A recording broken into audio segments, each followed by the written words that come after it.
Hi there, we're continuing our theme of loving others. So when is the issue of when sometimes you just can't love others, and how you protect yourself from, I suppose, taking on board other people's issues and problems as your own. And we do that when the extended family. Sometimes we get involved in the family politics, or there is a certain amount of family dynamics that happen. And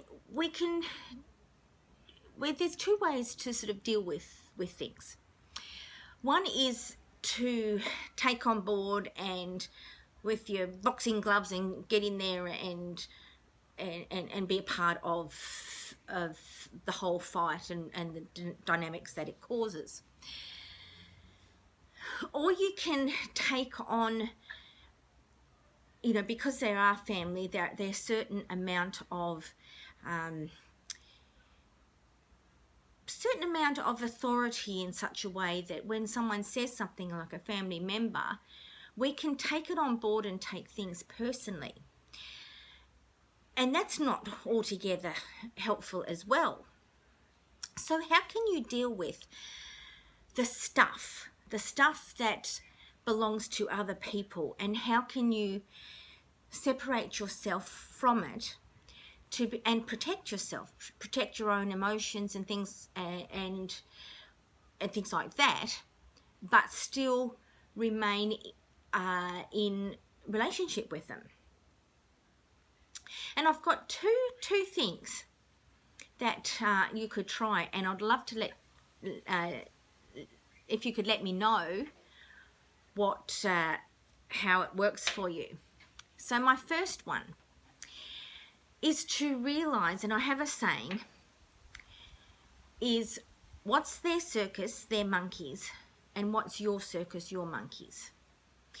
When you can separate the two, you can realize that, is this thing, this issue, is it part of my contributions or my issues, or is it someone else's and I'm taking it on board?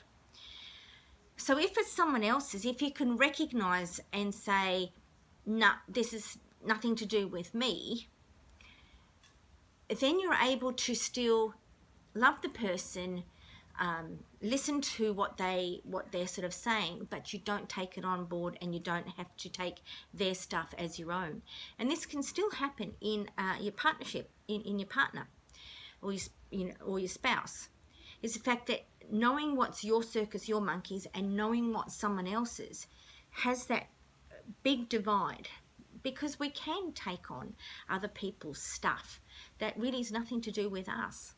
And yet we get involved, we get emotionally involved, and there's really nothing that we can do about it to solve stuff. So yeah, so that's number one, is know what's your circus, your monkeys, and know what's someone else's, and separate the two. The other thing is that we've talked about,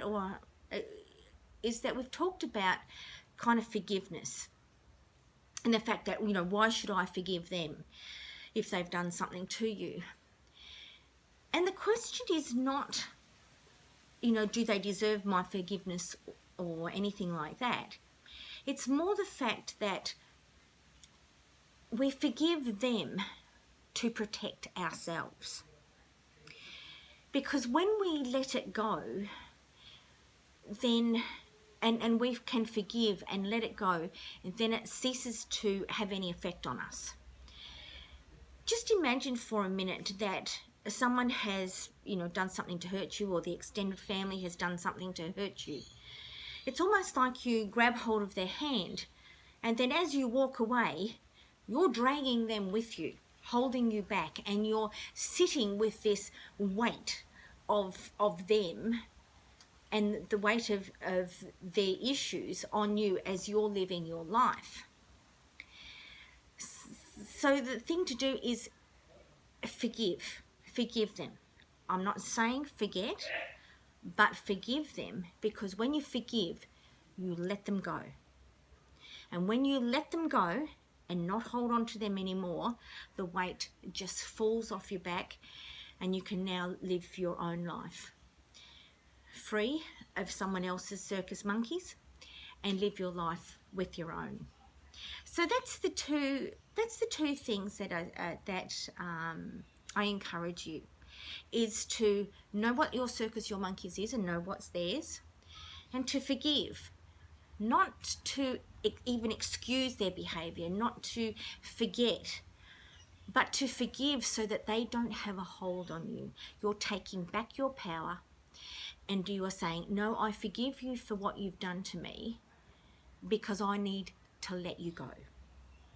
So that's my challenge for you today. What are you holding on to? What are you carrying around in your life that you should forgive and let it go?